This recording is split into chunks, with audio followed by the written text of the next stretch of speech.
Well, hello there, and welcome to The Truth with Dr. Tabitha. Today's truth is concerning not giving up, even when what you see and what you hear tells you throw in the towel.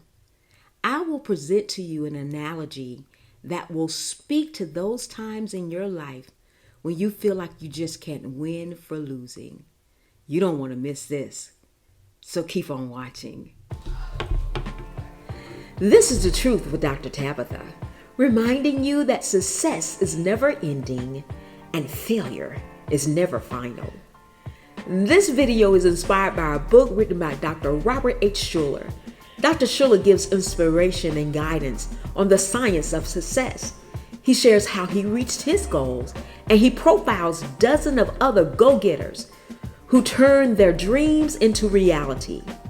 From a biblical perspective, inspiration for goal obtainment can be found in the book of Corinthians, 2 Corinthians, the 4th chapter and 8th verse. We are hard pressed on every side, yet not crushed. We are perplexed, but not in despair, persecuted, but not forsaken, struck down, but not destroyed. As I reflect on the capacity of this scripture as it pertains to my own life, I start to think about all the things that would have or could have stopped me from pursuing and achieving my goals. I think about how God equipped each one of us with the gifts we need to allow His excellence to shine through His assigned task for us. I remember as a child learning how to ride a bicycle, which is something most of us can relate to.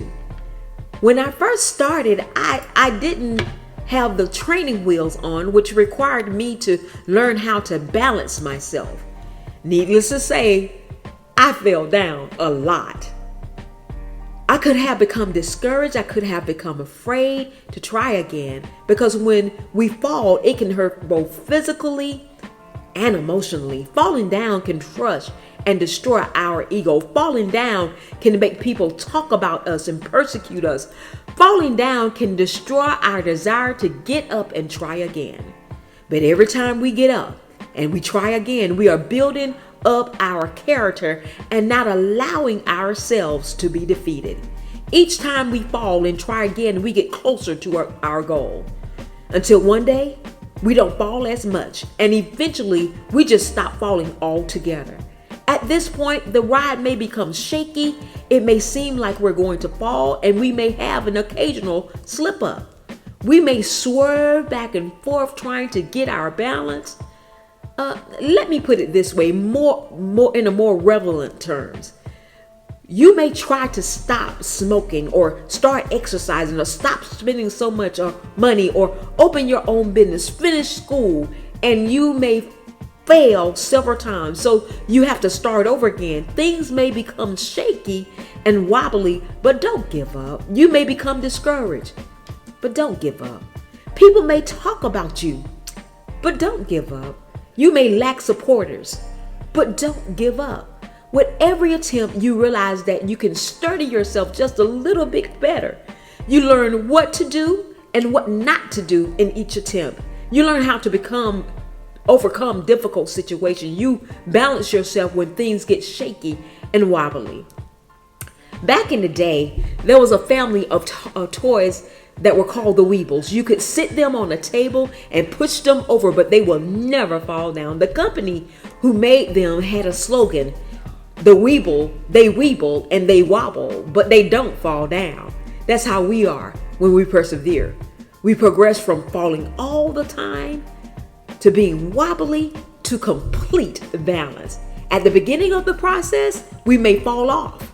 There will be times when we want to give up. Situations may become rough and we may be tossed about, but like the Wobbles, we won't fall down anymore. You may wobble, but you won't fall. And that's the word for you today. Don't give up. Don't fall into despair. Don't let difficult situations crush you and prevent you from getting up. Examine yourselves when difficulties come and you don't have to pick yourself up every time. That's how you know you're growing in the Lord. And when you can balance yourself despite setbacks, when you can say this too shall pass, When you can say to yourself, I have this treasure that God has given me, that the excellence of power may be in God and not of me, that's when you know you will achieve success. This is Dr. Tabitha, reminding you that success is never ending and failure is never final. And as I always say, if Jesus can weep, surely he can smile. Let's keep a smile on Jesus' face.